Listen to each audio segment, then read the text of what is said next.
तो जैसा मैंने कहा कि आज का हमारा टॉपिक है 4 forms of life and ethical view.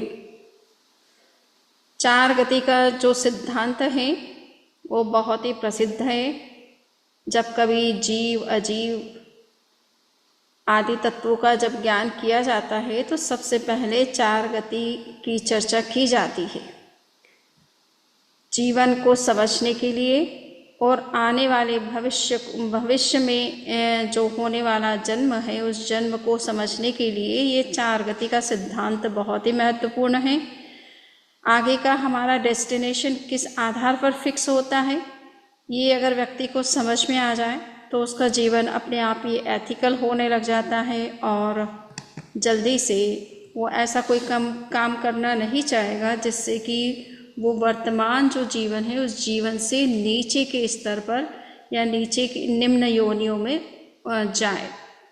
तो ये 4 फॉर्म्स ऑफ लाइफ हमें एथिकल पर्सपेक्टिव से समझना है। ये केवल सिद्धांत नहीं है बल्कि हमारी एथिकल लिविंग का एक बहुत बड़ा आधार है। भगवान महावीर ने स्थानांक सूत्र के 4थे अध्याय के 287 सूत्र में इन 4 फॉर्म्स ऑफ लाइफ के बारे में चर्चा की है। वहाँ पे लिखा है 24 भवे पन्नत्ते तंजहा नेरये भवे तिरक्ष जोणीय भवे मनुष्य भवे देव भवे। इन्हें 4 तरह के जीवन होते हैं। नरक का जीवन होता है, तिर्यंच का जीवन होता है, मनुष्य का जीवन होता है और स्वर्ग का इन्हें देव का जीवन होता है।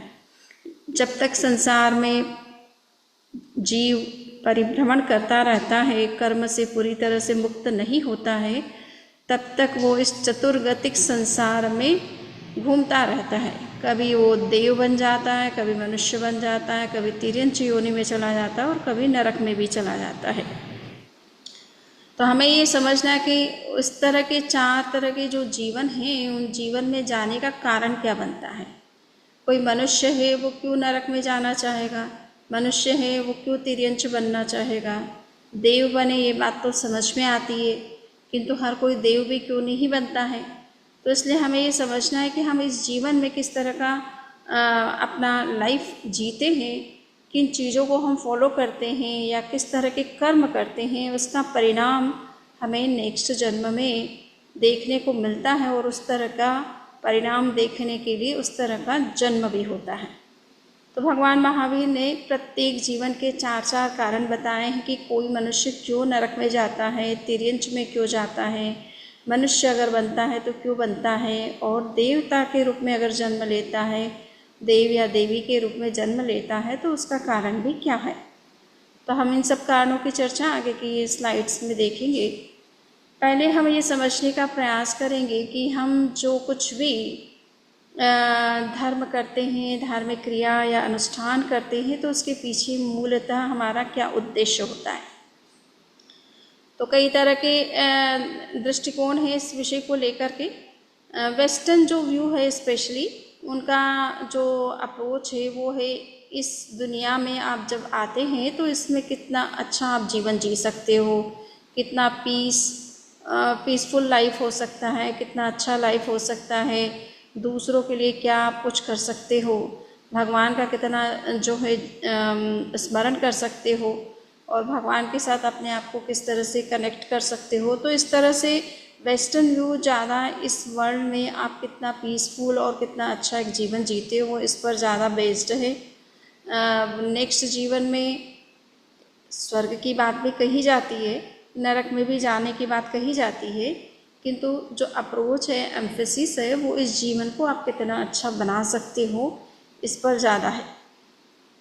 भारतीय जो प्राचीन चिंतन रहा है उसमें इस बात पर ध्यान दिया गया कि धर्म हमें क्यों करना चाहिए कि हमें परलोक में सुख मिलेगा, हमारा नेक्स्ट जीवन बहुत अच्छा बनेगा, इसलिए वर्तमान में हमको धर्म पर ध्यान देना चाहिए, धर्म को करना चाहिए, इस बात पर विशेष बल दिया जाता है। तो ज़्यादातर लोग इस बात को समझते हैं कि धर्म हमारे परलोक को अच्छा बनाएगा, दूसरा हमारा जो भी नेक्स्ट जन्म होगा वो बेटर होगा, वर्तमान जीवन से बहुत अच्छा होगा, हमें वहाँ स्वर्गीय सुखों की प्राप्ति होगी या बेटर जो फैसिलिटीज़ हैं, कंफर्ट्स हैं, प्लेजर्स हैं वो हमें अवेलेबल होंगे, इसलिए लोग उस कारण से धर्म को करने का सोचते हैं। किंतु जैन दृष्टि इस विषय में क्या कहती है, तो जैन धर्म में इस बात पर बल दिया गया है कि धर्म न केवल आपके परलोक को अच्छा बनाता है, दूसरे जन्म को अच्छा बनाता है, बल्कि इस जीवन को भी बहुत अच्छा बनाता है। और विशेष रूप से इस जैन जो चिंतन है वो उस बात पर आधारित है कि अगर आपका वर्तमान अच्छा है तो भविष्य अच्छा ही होगा। वर्तमान में आप प्रकाश और अच्छे वैल्यूज़ के साथ अपना जीवन जीते हैं तो नेक्स्ट जन्म में भी आपका जीवन जो है वो बेटर ही होगा इससे। तो इसलिए उस आगमों में एक जो वाक्य मिलता है कि तेन आराहिया दुए लोए, जो व्यक्ति धर्म की आराधना करता है, धार्मिक अनुष्ठान में रत रहता है, धर्म में रुचि रखता है, उसका पालन करता है, वो व्यक्ति न केवल अपने दूसरे जन्म को अच्छा बनाता है बल्कि इस जीवन को भी बहुत अच्छा बना लेता है। वो इस लोक की भी आराधना करता है और दूसरे लोक की भी आराधना करता है, यानी इस जीवन को भी बेटर बनाता है और नेक्स्ट जीवन को भी बेटर बनाता है। तो जो वर्तमान को अच्छा बनाता है वो नेक्स्ट लाइफ को निश्चित रूप से अच्छा बनाता है। और अगर इस जीवन पर हमने ध्यान दिया, इस पर वर्क किया, इसको बेटर बनाने की कोशिश की, तो हमें नेक्स्ट भव के बारे में सोचने की आवश्यकता ही नहीं है, वो तो अपने आप ही बेटर होगा। क्योंकि वर्तमान का जो जीवन और आचरण है उसी के आधार पर नेक्स्ट जीवन हमारा डिसाइड होता है। यद्यपि पास्ट के भी कुछ कर्म हैं जो अपना फल नेक्स्ट जीवन में देते हैं या कई जन्मों के बाद भी दे सकते हैं, किंतु जो नेक्स्ट डेस्टिनेशन जिसे फिक्स होना का जिसे कहते हैं, नेक्स्ट जो जीवन का जो निर्धारण होता है वो डिटर्मिनेशन जो है इस बात पर होता है कि वर्तमान में आप किस भाव में हैं, किस स्टेट में हैं, किस तरह का जीवन जी रहे हैं, और जिस समय आयु का बंध हो रहा है उस समय आपकी भावधारा कितनी शुद्ध है, आपका आचरण कितना अच्छा है, उसके आधार पर नेक्स्ट डेस्टिनेशन फिक्स होता है। इसलिए बहुत जागरूक रहने की आवश्यकता है कि हम वर्तमान में हर क्षण कितना अच्छा जीवन जी सकते हैं, कितने पॉजिटिविटी हमारे अंदर डेवलप हो सकती है, और हर एक्शन में हम कितने अपने आप को मोरल और एथिकल बना सकते हैं। इस बात पर जितना ज़्यादा हम वर्क करेंगे नेक्स्ट जीवन अपने आप ही बेटर होगा, उसके लिए ज़्यादा सोचने की आवश्यकता नहीं है। इसलिए जो जैन आचार्यों ने, जैसे कि आचार्य कुंद कहते हैं, जो दिगंबर परंपरा के बहुत ही कहना चाहिए प्रसिद्ध आचार्य हैं, समय सार जिनका ग्रंथ है, प्रवचन सार, नियम सार आदि, अष्टपाहुर, इस तरह के कई ग्रंथ उन्होंने इम्पॉर्टेंट ग्रंथ लिखे हैं। तो आचार्य कुंद का कहना है कि धर्म से हमें प्रत्यक्ष लाभ होता है, यानी इसी जीवन में और एट वंस हमें लाभ की प्राप्ति होती है। हमें किसी दूसरे नेक्स्ट मोमेंट की भी सोचने की आवश्यकता नहीं, न नेक्स्ट बर्थ के बारे में सोचने की ज़रूरत है। जैसे ही हम धर्म करते हैं वैसे ही हमें शांति की अनुभूति होती है। तो इसलिए जो लोग धर्म करते हैं, सामायिक करते हैं, स्वाध्याय करते हैं, जप करते हैं, तपस्या करते हैं, उनको भीतर से बहुत शांति और आनंद की अनुभूति होती है। Inner purity, inner wisdom, insight का डेवलपमेंट उसके अंदर होता है, तो वो तत्काल ही उसको वो लाभ दिखाई देता है। हम क्यों दूसरे मोमेंट की या दूसरे जन्म के बारे में सोचे, हमें तो धर्म से तत्काल जो लाभ मिलता है वो है शांति। दुनिया में पैसा तो बहुत कुछ हम अर्जित कर सकते हैं, बहुत सारी हम मटेरियल जो हमारी फैसिलिटीज़ हैं या मटेरियल जो भी गेन हैं वो हम अचीव कर सकते हैं, किंतु उन सब से हमें सुविधाएं मिलती है। निश्चित रूप से हम कहीं जाना चाहें तो अगर हमारे पास गाड़ी है तो हम इजीली टाइम से पहुंच सकते हैं, हमारे पास पैसा है तो हम कोई भी चीज़ की ज़रूरत है तो उसकी पूर्ति कर सकते हैं।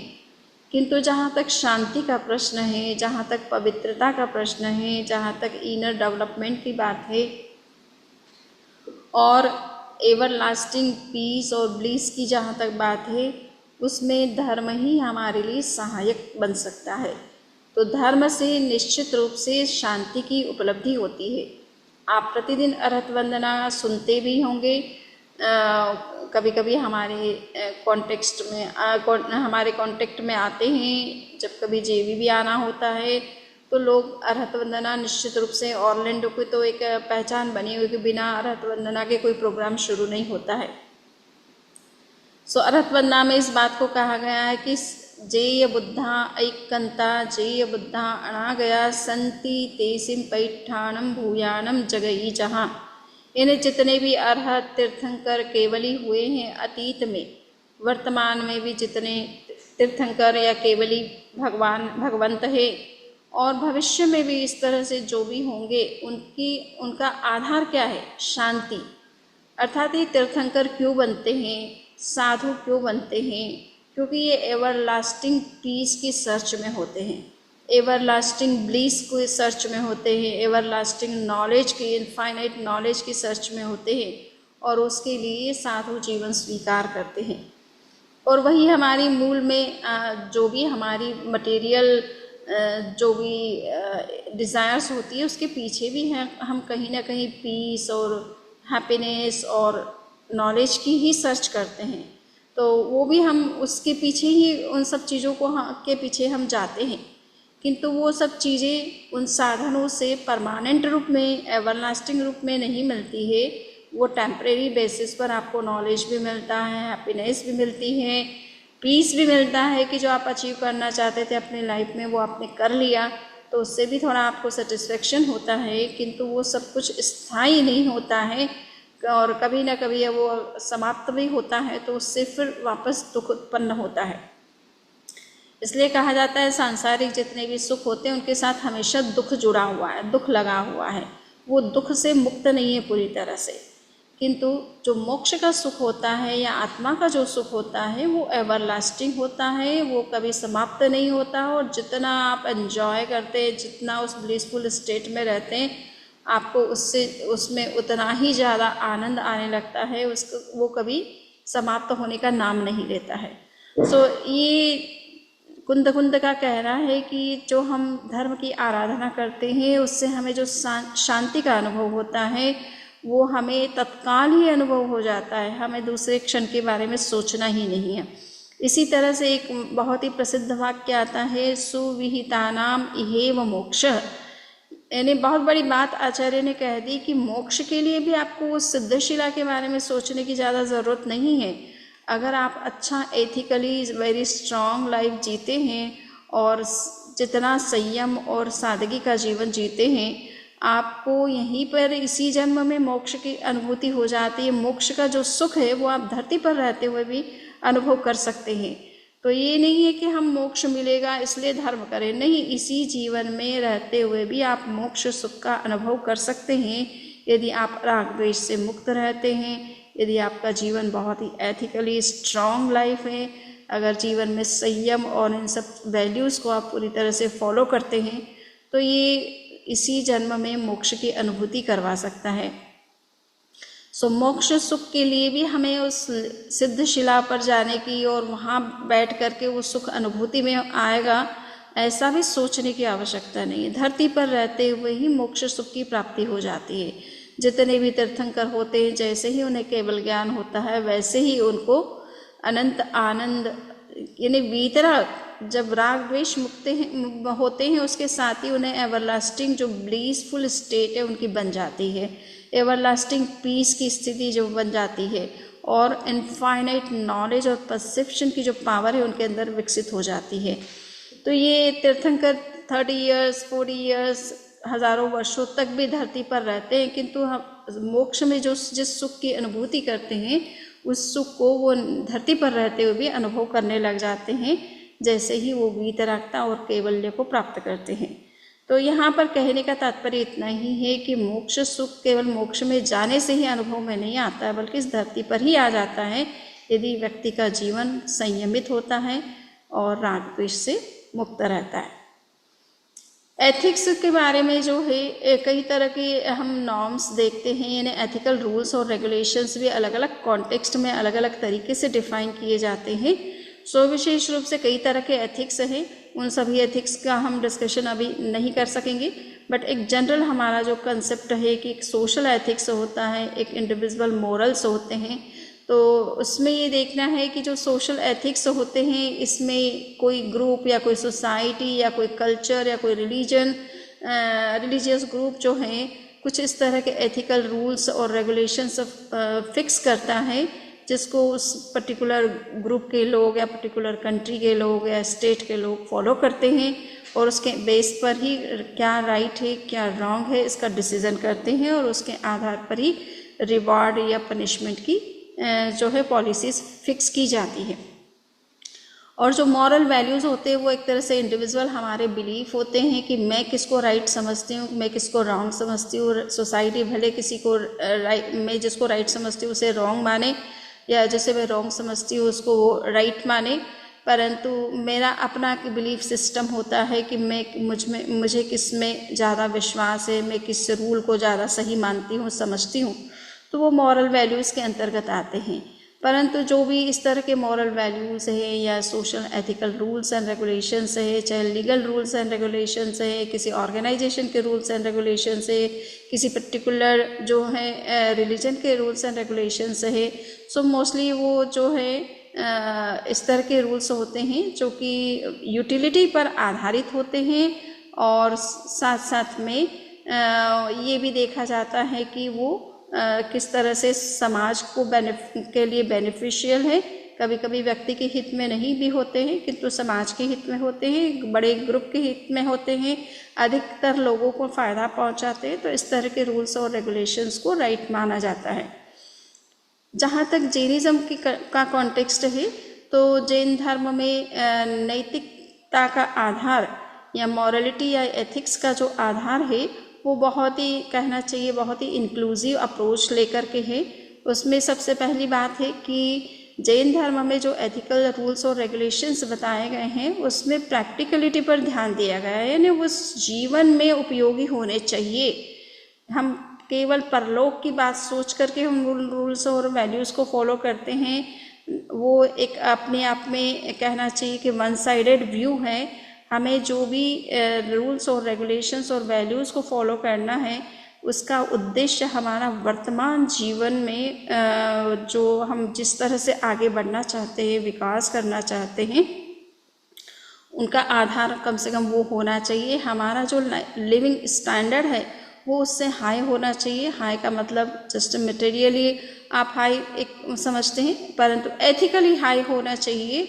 क्वालिटी लाइफ हमारे अंदर आनी चाहिए, मीन्स हमारा लाइफ क्वालिटेटिव होना चाहिए कि हम इस तरह का एक आइडियल जीवन जिए जो एक आम व्यक्ति जिसको जल्दी से फॉलो नहीं कर पाता है, जिस तरह का जीवन नहीं जी पाता। तो हमारा उद्देश्य जो है जीवन को अच्छा बनाना है और वर्तमान जीवन को अच्छा बनाना है। जो भी हम रूल्स और रेगुलेशंस फॉलो कर रहे हैं वो वर्तमान जीवन को गाइड करे कम से कम, और हमारी वर्तमान की जो प्रॉब्लम्स है, इश्यूज़ है, उसमें भी जहाँ तक हो सकता है उसका समाधान करने में वो सक्षम होना चाहिए।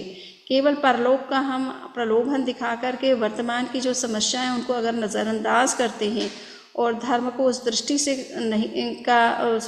से उस पर चिंतन नहीं करते हैं, तो वो रिलीजन भी लॉन्ग टर्म के लिए बहुत काम नहीं करता है। दूसरा है कि हमें ये भी मानना है कि हमारा वर्तमान जीवन में हम जो कुछ चाहते हैं या जिसे राइट या रॉन्ग समझते हैं उसमें हमारा ज़्यादातर सेंसरी नॉलेज वर्क करता है। हम अपने माइंड से किसको राइट और रॉन्ग समझ पा रहे हैं, या सेंसेस के द्वारा जो कुछ भी हम चीज़ें देखते हैं उसमें क्या चीज़ गलत लगती है, क्या सही लगती है, उसके आधार पर राइट और रॉन्ग का कंसेप्ट क्रिएट किया जाता है या एथिक्स उसके आधार पर डिफाइन किया जाता है। परंतु जैन धर्म ने इस बात पर बल दिया है कि हमारा जो ये सेंसरी नॉलेज है इसके आधार पर हम जो कुछ फिक्स करते हैं वो इस वर्ल्ड में या हमारी वर्तमान जो जीवन है उसमें कहीं राइट और रॉन्ग के कंसेप्ट में फिट भले हो जाए, परंतु हमारा ये नॉलेज जो है सेंसरी नॉलेज, इंद्रियों से जो कुछ ज्ञान होता है वो बड़ा लिमिटेड होता है।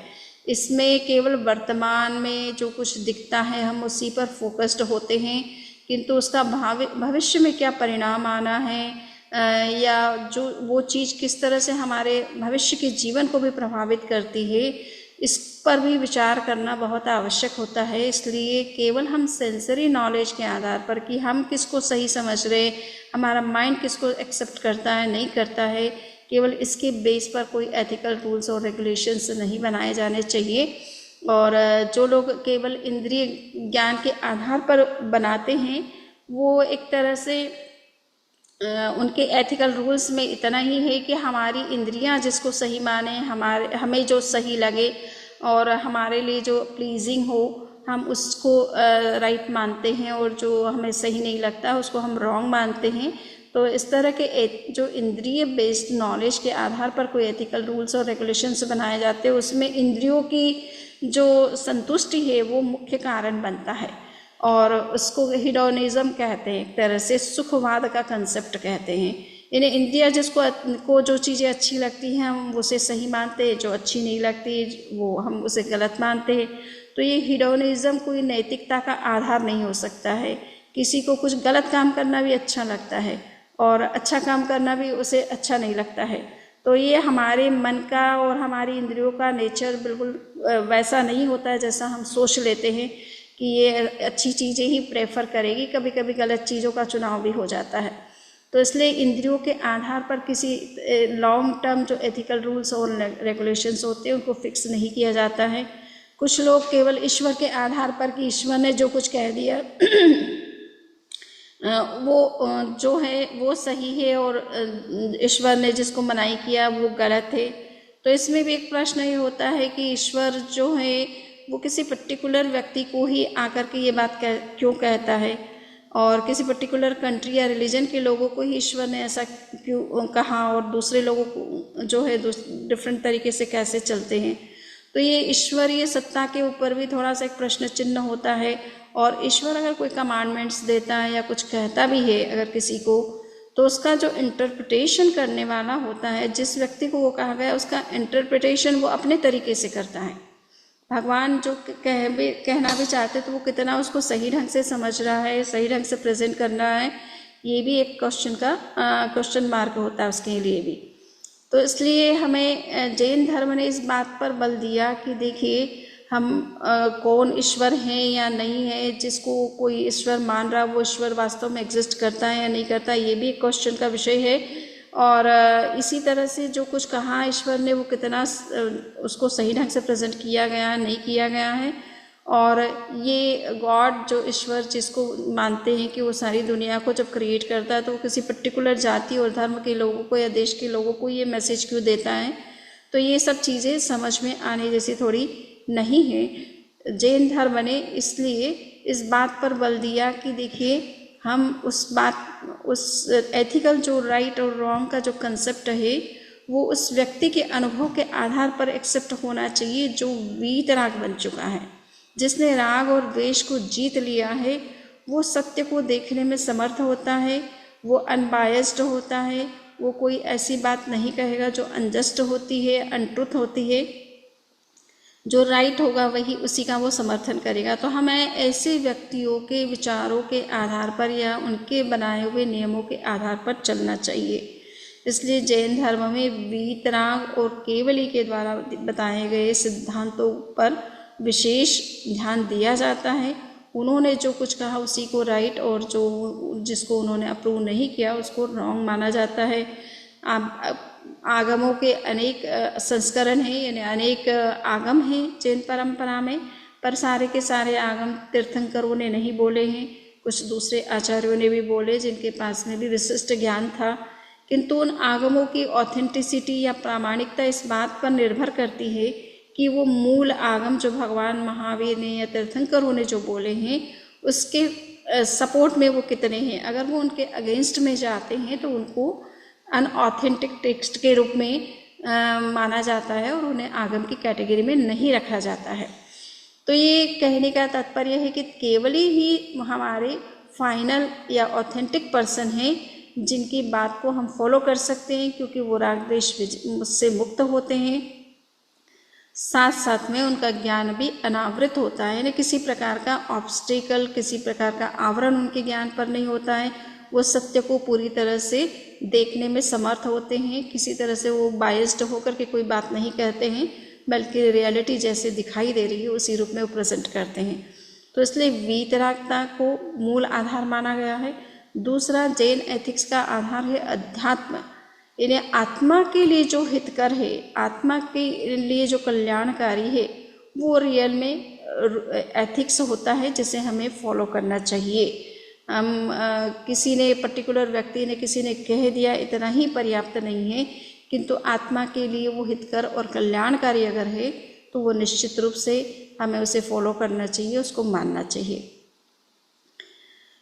मैंने आपसे जो राइट और रॉन्ग का जो कंसेप्ट है जनरली सोसाइटी में या कानून की दृष्टि में, एक राइट और रॉन्ग का जो कंसेप्ट है उसके बारे में भी जो एक चिंतन है वो ये है कि अगर सामने वाला व्यक्ति अगर कुछ गलत करता है तो उसे दंडित किया जाना चाहिए, और अगर वो कोई गलत काम नहीं कर रहा है, इस चिंतन में अगर उसके मन में कोई दिमाग में कोई गलत बात आ भी रही किंतु उसके आधार पर समाज या कानून जो है उसे दंडित नहीं कर सकता है।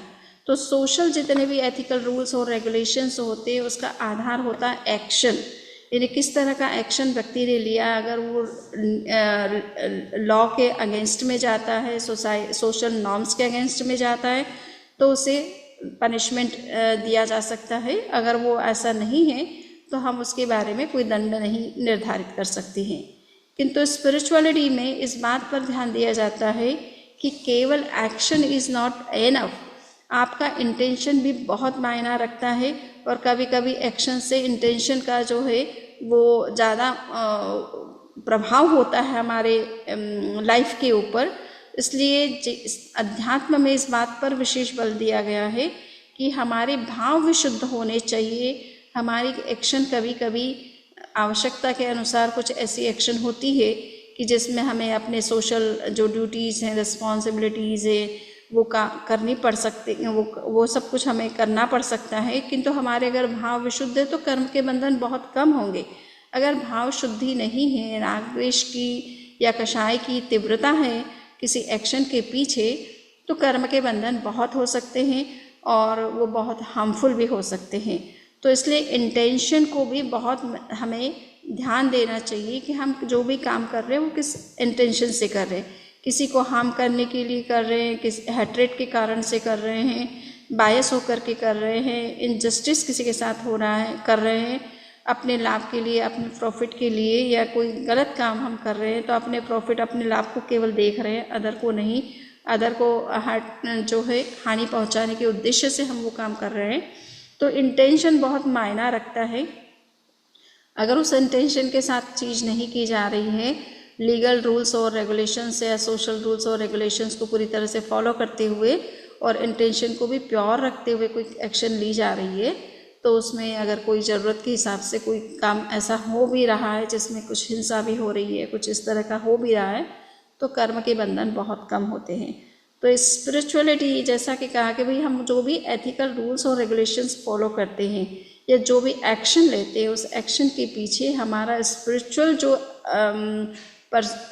एम है, गोल है, वो गोल पूरा क्लियर रहना चाहिए कि एक्शन का कहीं ना कहीं हमारी आत्मा पर उसका प्रभाव पड़ता है और वो आगे के हमारे जीवन को भी प्रभावित करता है। जो डाकू वाल्मीकि की बात आप कई बार सुन चुके हैं कि जिन्होंने रामायण लिखी, राम के चरित्र को उन्होंने राम के जीवन में घटना होने से पहले ही लिख दिया था, और परंतु वो संत इस तरह के इंसाइट उनके अंदर बहुत संत बनने के बाद आई। उससे पहले वो डाकू का जीवन जी रहे थे, डकैती करते थे, लोगों की हत्या करते थे, लूटपाट करते थे। और जब उन्हें किसी संत ने समझाया कि गलत काम करने से तुम इस जीवन में तो धन को प्राप्त कर सकते हो, अपने परिवार का पालन पोषण भी कर सकते हो, किंतु उसका जो दुष्परिणाम आने वाला है उसमें कौन तुम्हारा भागीदार बनेगा। जिस परिवार के लिए तुम ये गलत काम कर रहे हो, क्या तुम्हारे दुख और समस्या, या जिस दिन आपको अरेस्ट किया जाएगा या कोई इस तरह का कानून तुम्हें दंडित करेगा, तो परिवार क्या तुम्हें बचा पाएगा। तब उसे पता चला कि इस कंडीशन में इस कंडीशन में परिवार कोई साथ देने वाला नहीं है। तो उसे समझ में आया कि मुझे इस तरह के कोई गलत काम नहीं करने, और वो संत का जीवन जीने लग गया और संत बन गया, और वाल्मीकि जो है ऋषि के नाम से इतिहास में प्रसिद्ध हो गए। ये कहने का मतलब है कि वर्तमान में हम जो भी एक्शन कर रहे हैं वो ज़रूरी किसी की लाइफ में मनी की आवश्यकता है और इसलिए वो करता है, किंतु अगर वो एथिकली रॉन्ग एक्शन है तो उसका पनिशमेंट भी इसी जीवन में मिल जाता है। नेक्स्ट जीवन पर उसका जो दुष्प्रभाव पड़ता है वो एक अलग बात है, किंतु इसी जीवन में उसका प्रभाव दिखाई देता है, उसका जो दंड है वो मिल जाता है। कुछ लोग अगर बच भी जाते हैं तो वो आखिर कर्म के कानून से कभी नहीं बच सकते हैं। कर्म अपनी तरह से उसको रिकॉर्ड करता है और उसका जो फल है वो आगे और पीछे कभी ना कभी मिल जाता है। तो अध्यात्म में इस बात पर विशेष बल दिया गया है कि इंटेंशन तो हमारा शुद्ध होना ही चाहिए, साथ में हमारे एक्शन भी जो है वो मॉरल होने चाहिए, एथिकल होने चाहिए, लीगल रूल्स रेगुलेशंस को फॉलो करते हुए होने चाहिए, सोशल नॉर्म्स जो है उसको भी ध्यान रखा जाना चाहिए और साथ साथ में रिलीजन को भी कंसीडर किया जाना चाहिए। तो अभी हम देखेंगे कि देखिए जैन धर्म में जो 4 तरह की गति बताई गई है, 4 तरह के फॉर्म्स ऑफ लाइफ के बारे में चर्चा की गई है, तो उसमें इस तरह का जो लाइफ मिलता है उसके पीछे हमारे कौन कौन से एक्शन कारण बनते हैं। तो कहा जाता है कि ये नरक में जाने का बहुत बड़ा कारण है महाआरम, महापरिग्रह, पंचेंद्रिय वध और मांसाहार। जो व्यक्ति बहुत परिग्रह में लिप्त रहते हैं, बहुत अधिक इस दुनिया का सारा धन मेरे पास में आ जाए, उस तरह की मानसिकता जिसके अंदर होती है, वो व्यक्ति धन तो का अर्जन कर भी लेता है तो उस धन से अनेक प्रकार की दूसरी जो कहना चाहिए कि हिंसाओं को जन्म देने का एक वातावरण क्रिएट कर लेता है। जो व्यक्ति ज़्यादा धन का संग्रह करता है वो एक तरह से दूसरे को उस धन से भी वंचित रखता है, या जो संसाधन है इस नेचर के, प्रकृति के, समाज के, उन संसाधनों से भी वंचित रखता है। एक व्यक्ति के पास में बहुत अधिक धन अगर इकट्ठा हो जाता है तो दूसरे उससे वंचित रहते हैं, उसका फ़ायदा उनको नहीं मिलता, उनका जीवन एक तरह से नारकीय जीवन जैसा बन जाता है। इसलिए कहा जाता है कि महाआरंभ से यानी जो व्यक्ति अतिरिक्त संग्रह करता है, आवश्यकता से ज़्यादा संग्रह करता है, उसका कोई यूज़ भी नहीं है, दूसरों के लिए कुछ कल्याण के लिए कुछ पैसा लगाए तो ठीक है, परंतु खुद ही इकट्ठा करता है और खुद ही उपभोग करना चाहता है तो उससे प्रतिक्रियात्मक हिंसा जन्म लेती है। अनेक लोग उस संसाधनों से और अर्थ से वंचित भी रहते हैं।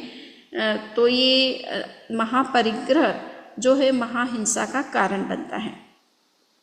और इसी तरह से पंचेंद्रिय वध, किसी भी 5 इंद्रिय वाले जीवों की अगर हम हिंसा करते हैं, उस तरह का कोई व्यापार भी करते हैं, नॉन वेज प्रोडक्शन का काम करते हैं, या इस तरह के कोई भी व्यापार हैं, उन व्यापारों में भी अगर लिप्त होते हैं तो वो नरक गति का कारण बनता है। नॉन वेज डाइट लेना भी अपने आप में एक तरह से, नॉन वेज लेने का मतलब ये कि पंचेंद्रिय प्राणी का वध हो रहा है उसमें। छोटे मोटे जीवों को तो मारा नहीं जाता है जनरली।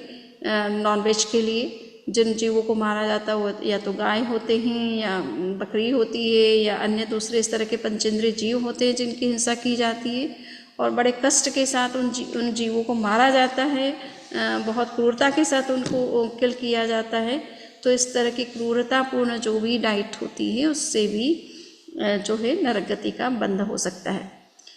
नॉन ह्यूमन लाइफ की यानी तिर्यंच में जाने का कारण क्या बनता है? तो तिर्यंच में हम पृथ्वी, पानी, अग्नि, वायु, वनस्पति, 2 इंद्रिय से लेकर असंगी पंचेंद्रिय, तिर्यंच पंचेंद्रिय तक के जितने भी जीव हैं, इन योनियों में जाने का बहुत बड़ा कारण बनता है हमारी मेंटल इम्प्योरिटी, यानी जिसको कहते हैं मानसिक कुटिलता। है ना, मन में कुछ ऐसी कुटिल भाव विचार चलते रहते हैं, दूसरों को हर्ट करने के, दूसरों को धोखा देने के, दूसरों का लाभ उठाने के, जो भी इस तरह के नेगेटिव हमारा विचार चलता है मेंटल, वो एक इस कारण बनता है तिर्यंच गति में जाने का। धोखा देना, व्यापार कर रहे हैं किसी के साथ और उसको किसी को धोखा दे दिया, तो या किसी ने हमारे को विश्वास से कोई चीज़ दी, चाहे कोई गहना रखा या कोई प्रॉपर्टी आप दी, उसको किसी तरह से हमने धोखा किया उसके साथ में। तो इस तरह के जो भी धोखे किए जाते हैं, गबन किए जाते हैं, घोटाले किए जाते हैं, वो भी तिर्यंच गति का कारण बनता है। झूठ बोलना भी तिर्यंच गति का कारण बनता है। और डिसऑनेस्टी, दूसरों के साथ में ऑनेस्टी से व्यवहार नहीं करना, जो तोल है, माप है, उसमें कहीं ना कहीं जो है कम तोल करके देना, कम माप करके देना, या जो दिया असली दिखाना और फिर देते समय नकली दे देना, या कुछ कम दे देना। तो इस तरह के जो कूट तोड़ कुटमाप होते हैं, ये सब चीज़ें तिर्यंच गति का कारण बनती है। इसी तरह से देव मनुष्य गति का कारण जो है, वो मनुष्य गति का कारण क्या बनता है, तो इसमें ये है कि प्रकृति भद्रता है ना, जिस कुछ लोग जिन लोगों का व्यवहार बहुत ही अच्छा होता है, प्रकृति स्वभाव बहुत अच्छा होता है, किसी सबके साथ मिक्सअप हो जाते हैं, सबके साथ बहुत अच्छे से रहते हैं, कोई तरह का डिस्प्यूट उनका किसी के साथ नहीं होता। तो इस तरह की जो प्रकृति की जो भद्रता है, उस सिंप्लिसिटी जो उनके अंदर होती है, ये बहुत बड़ा एक कारण बनता है मनुष्य जन्म में आने का। इसी तरह से पोलाइटनेस, विनम्रता, अहंकार जिसके अंदर नहीं होता है, वो भी मनुष्य बनने की अर्हता अपने अंदर जो है विकसित कर लेता है। दया करुणा का भाव होना, किसी को भी दुखी देखते हैं तो उसका सहायता करने का जो भाव मनोभाव बना रहता है, ये बहुत बड़ा कारण बनता है मनुष्य जन्म में आने का। और एप्रिशिएशन है ना, कोई भी व्यक्ति कुछ अच्छा काम कर रहा है, आगे बढ़ रहा है अपने जीवन में, चाहे वो बिजनेस में आगे बढ़े, चाहे सोसाइटी में आगे बढ़े, चाहे किसी भी फील्ड में वो अपना आगे बढ़ रहा है, तो उसको अप्रिशिएट करने की जो मानसिकता है, किसी तरह की जेलसी उसके प्रति नहीं है, ये भी मनुष्य बनने का कारण बनता है।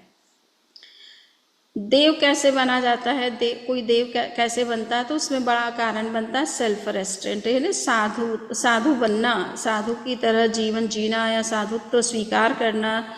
ये सेल्फ रेस्ट्रेंट, संयम पूर्ण जो जीवन शैली है, इस जीवन शैली को जो अपनाता है वो देव योनि में जन्म लेता है।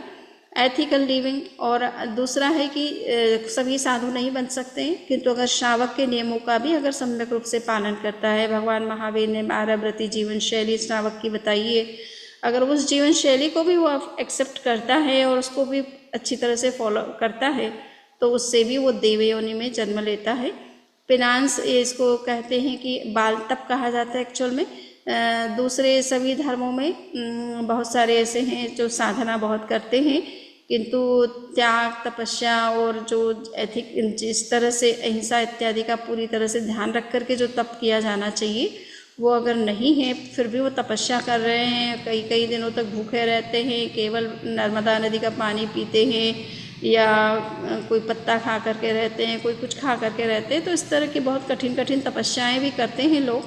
बहुत सारे सन्यासी इस तरह का तप का आराधना करते हैं, पंचाग्नि तप तपते हैं। तो इस तरह की कई तरह की तप, जो कठोर तप किए जाते हैं, वो तप करने से भी देव योनि में जन्म होता है, किंतु उसे बाल तप कहा गया है। अर्थात वो तपस्या जिस तरह से एक्चुअल में करनी चाहिए उस तरह से तो नहीं की जा रही है, परंतु फिर भी जो तप किया जा रहा है उसमें जिस तरह से वो कष्ट सहन करते हैं, संता से उस तप का आराधन करते हैं, तो उससे भी देव योनि में जन्म होता है। और टॉलरेंस, अकाम निर्जरा जिसे कहा जाता है, कई बार ये होता है कि व्यक्ति को खाना नहीं भी मिला है, कई दिनों तक भूखे भी रह जाते, पर बहुत शांत रहते हैं, सहन कर लेते हैं भूख को। तो ऐसा बहुत सारे लोगों के बारे में कहा जाता है, करोड़ों लोग हैं जिनको 2 जून का खाना भी नहीं मिलता है, परंतु किसी तरह का रिएक्शन नहीं है, समता है, सहन कर लेते हैं। तो इस तरह की जो अकाम निर्जरा होती है, जिसमें कि व्यक्ति सहन बहुत कुछ करता है, रिएक्शन नहीं करता है, नेगेटिविटीज़ में नहीं जाता है, परंतु जीवन की जो अभाव है, समस्याएं हैं, उसको भी समता से सहन करता है, पॉजिटिव तरीके से लेता है, तो ऐसे व्यक्ति की भी बहुत अकाम निर्जरा होती है और वो भी देव योनि में जन्म ले सकता है। तो आपने ये देखा कि जितने भी ये रूल्स और रेगुलेशंस बताएं, सॉरी, ये जो जीवन शैली का मतलब नेक्स्ट जीवन में जाने का जो कारण बताए गए हैं, उसमें कहीं भी इस बात का उल्लेख नहीं किया गया कि आप भगवान में आस्था करते हैं कि नहीं, पूजा करते हैं कि नहीं, परंतु हाँ इतना है कि अगर आपका जीवन इस तरह की वैल्यूज़ में आपके लाइफ में है, तो आप मनुष्य भी बन सकते हैं और आप देवता के रूप में भी जन्म ले सकते हैं। इसमें किसी ईश्वर की का कमांडमेंट या वो ईश्वरीय आस्था आपकी है या नहीं है, इस बात को ज़्यादा इम्पोर्टेंस नहीं दिया गया है, और न इस बात का प्रलोभन दिया गया है कि आपको इन सब चीज़ों को फॉलो करने से जो है कुछ ऐसी भौतिक उपलब्धियाँ प्राप्त हो जाएगी, बल्कि जीवन आपका सही होना चाहिए, तो अपने आप ही आप उस चीज़ के लिए आप एलिजिबल हो जाते हैं। स्वर्ग में भी जीवन जन्म का हो सकता है, मनुष्य जीवन में भी आप जो है बेटर लाइफ आपको मिल सकता है, किंतु जीवन में ये सब वैल्यूज़ होंगी तब जा कर के कुछ होगा। तो ये जैन धर्म ने एक तरह से एथिकल लिविंग पर विशेष बल दिया है। इसलिए कहा जाता है भारतीय यद्यपि सभी धर्मों में विशेष रूप से इस बात पर बल दिया गया है कि they are not just religions but they are more a way of living. और विशेष रूप से जैनिज़्म का जो जितने भी साधनाएं हैं या सिद्धांत है वो एथिकल लिविंग पर ही विशेष बल देते हैं। वो जितना हमारा लाइफ हमारी जितना एथिकली स्ट्रांग होगा उतना ही हम आगे भी अब इसी जीवन में भी आगे बढ़ेंगे और नेक्स्ट जीवन भी हमारा बेटर होगा।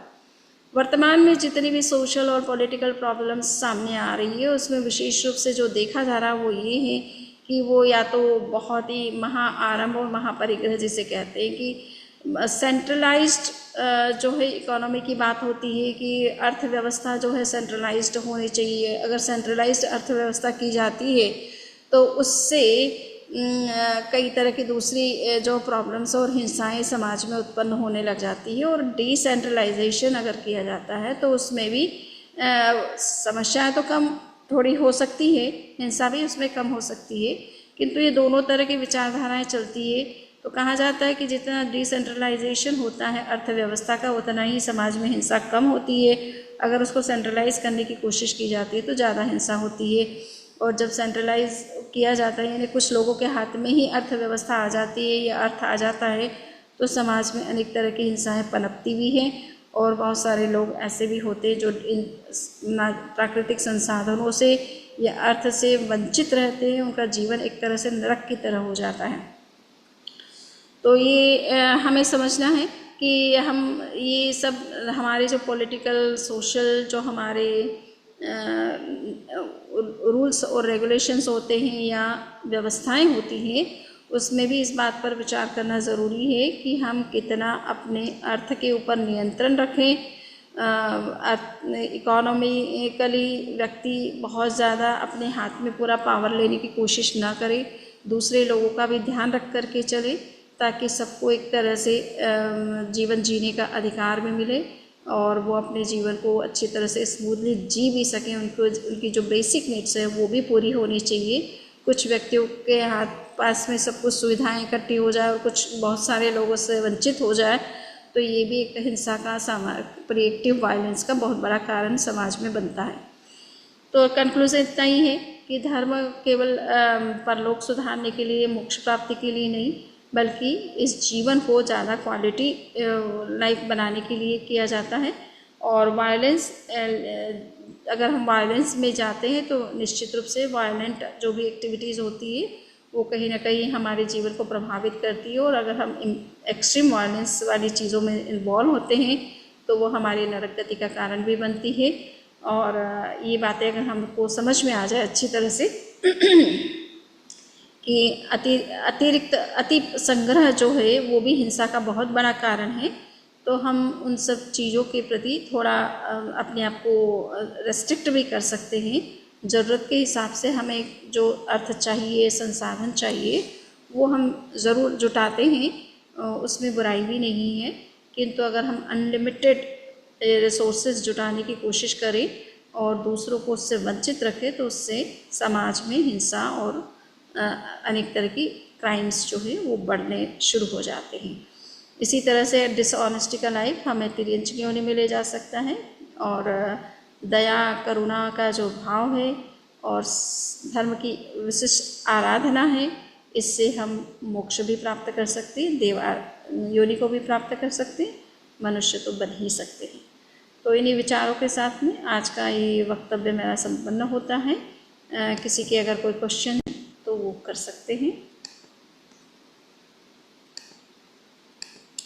सो मेरी ओर से अनम्यूट है, अगर किसी को कोई क्वेश्चन है तो दे कैन रेज। समझ एक क्वेश्चन है वंदना समझ एक क्वेश्चन है कि आपने जो बताया कि मनुष्य जन्म में दया और सरलता, स्वस्थता ये सब रखे तो मनुष्य जन्म का कारण है, तो क्या मनुष्य जन्म वापस दोबारा मृत्यु के बाद में वापस मनुष्य बन सकता है कि नहीं? वापस मिल सकता है कि नहीं? हाँ, उत्तराधन सूत्र में कहा गया है कि पंचेंद्रिय पंचेंद्रिय के रूप में 7 से 8 बार कंटिन्यूअसली जन्म ले सकता है। और इसके अपने शास्त्रों में उदाहरण भी बहुत सारे हैं। वैसे तो नमीनाथ और राजुल का जो जन्म है वो पिछले 8 जन्मों से चल रहा था, ठीक है ना। भगवान ऋषभ और श्रेयांश कुमार का 11 भवों से जन्म साथ में हो रहा था, पर कुछ जन्म उनके देव योनि के रूप में भी हुए। बट मनुष्य भी कंटिन्यूअसली 7 to 8 टाइम्स आप बन सकते हो। और नहीं इसीलिए लेकिन भारतीय जो चिंतन में है ना कि हमारे कोई शादी करता है तो वो सोचता है कि हमारा 7 जन्मों तक साथ रहे। ये बात किस लिए कही जाती है? ये वास्तव में सिद्धांत है कि मनुष्य 7 टाइम्स जो है repeatedly as a human being जन्म ले सकता है।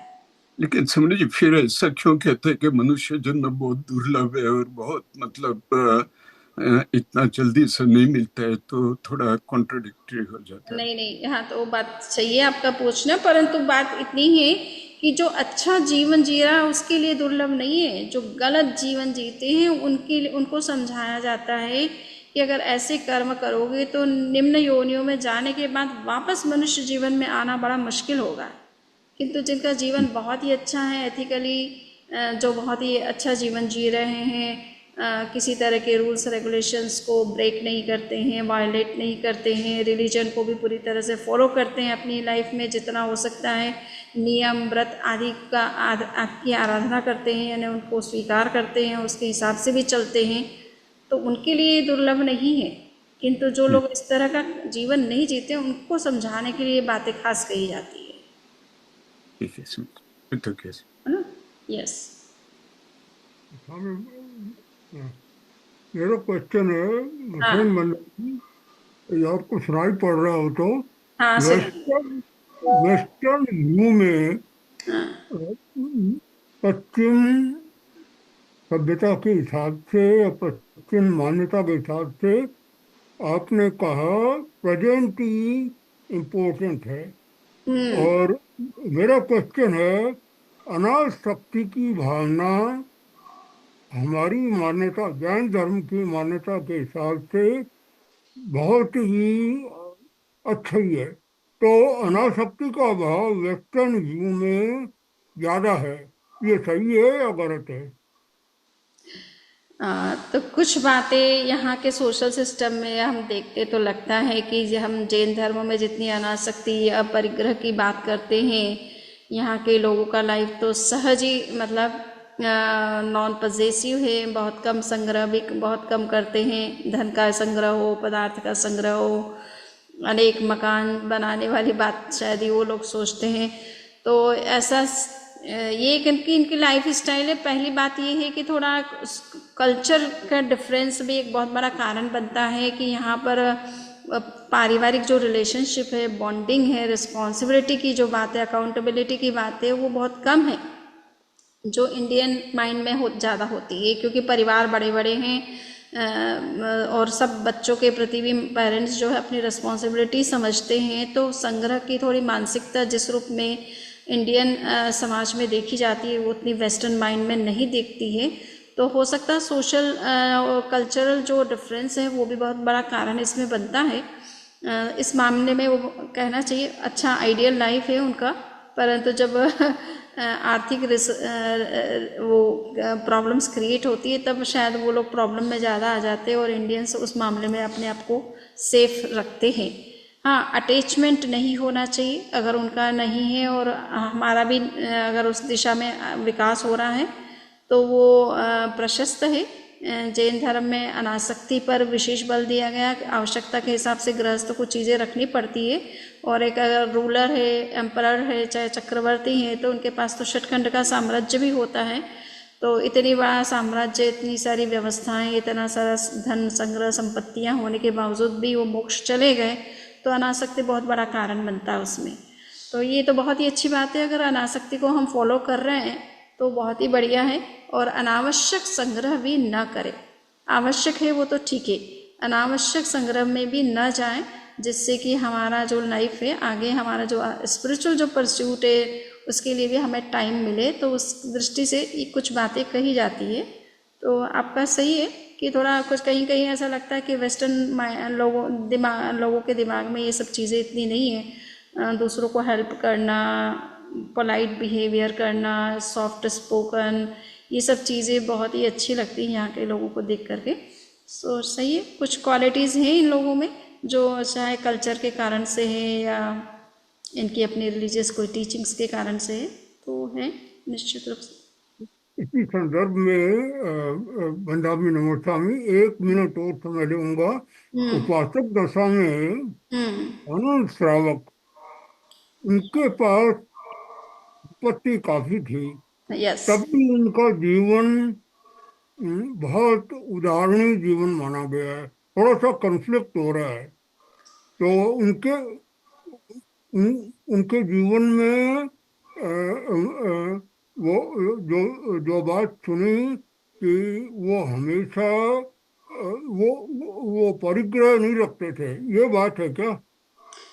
हाँ, आचार्य श्री महाप्रज्ञ जी इसलिए इस पॉइंट पर कई बार इस बात को कहते थे, मतलब उनका ये फरमाना होता था कि व्यक्ति को धन अगर वो नैतिक तरीके से कमा रहा तो फिर वो अडानी, अंबानी, राजा, सैनिक या चक्रवर्ती भी बने तो कोई प्रॉब्लम नहीं है, परंतु उसका व्यक्तिगत जीवन बहुत संयमित होना चाहिए। उसको मनी का मिसयूज नहीं करना चाहिए, लग्जरीज में अनावश्यक मनी को जो है वेस्ट करते हैं, तो वो नहीं होना चाहिए। तो इसलिए आनंद श्रावक का उदाहरण इसके लिए बहुत फिट है कि उनके पास में हो सकता है उनके समय की उनकी क्या कंडीशन थी, उनका बिजनेस कितना या तो फैला हुआ था, परिवार कितना बड़ा था, ये सब कुछ डिटेल अपने को नहीं मिलता है, इसलिए ये कहना मुश्किल है। परंतु इतना संपत्ति अगर थी भी सही तो उन्होंने व्यक्तिगत जीवन में उसका कोई दुरुपयोग नहीं किया। व्यक्तिगत जीवन बहुत ही मर्यादित, बहुत ही संयमित था। हार्डली 2 ड्रेस के ऊपर चलना, 2 ही तरह की सब्जी लेना, 2 ही तरह का दातुन यूज़ करना, और सब चीज़ों की तो जो लिमिट है वो तो मतलब अमेजिंग है, कहना मतलब बहुत ही एस्टोनिशिंग है। तो ये उनका जो जीवन, व्यक्तिगत जीवन था वो बड़ा संयमित था। इसलिए आचार्य जी कहते थे कि भाई व्यक्तिगत जीवन में पूरा जो है संयम होना चाहिए व्यक्ति का, और बिजनेस के पर्पज से, परिवार की दृष्टि से, किसी अन्य दृष्टि से आप कोई सोशल वर्क करते हैं, फिलंथ्रोपिस्ट हैं, तो आप अर्थ का बड़ा इन्वेस्ट करते हैं समाज के लिए, तो उसके लिए कभी आपको अर्थ की आवश्यकता भी है तो वो दुरुपयोग नहीं है एक्चुअल में। और व्यक्तिगत रूप से भी आप जो है वो भोगी नहीं कहलाते हो। आपका जीवन व्यक्तिगत रूप से अगर संयमित है तो उसमें भी कोई दिक्कत नहीं है। बट हाँ, कोई गलत तरीके से अर्थ का संग्रह करता है, दूसरों के लिए कुछ करता नहीं है, केवल धन इकट्ठा करता रहता है, जिस तरह से वो क्या बोलते हैं वो सेठ, मम्मण सेठ है ना, तो मम्मण की सेठ की तरह बस मुझे तो हीरे का बैल बनाना है, और उस जीवन भर उसके लिए काम करता रहा और किसी को दिया एक टिकड़ी भी नहीं, और फिर मर करके कहाँ गया? नरक में गया, है ना, वो भी 7वीं नरक। तो जो अनंतानुबंधी इस तरह के लोभी व्यक्ति होते हैं, जो कि जिसको बस दुनिया का धन ही बटोरना है और सब कुछ अपने ही खुद को ही पाना है, औरों के बारे में कोई सोचना नहीं है जिसका, ऐसे व्यक्ति के लिए सिद्धांत कुछ ज़्यादा एप्लीकेबल होते हैं। जिनका जीवन बिल्कुल सही दिशा में चल रहा है उसमें कोई दिक्कत नहीं है। हाँ बताइए, आज आज जो 250 पीपल डाई हो गया ना, हाँ तो उस सभी की गति वाज प्री डिसाइडेड।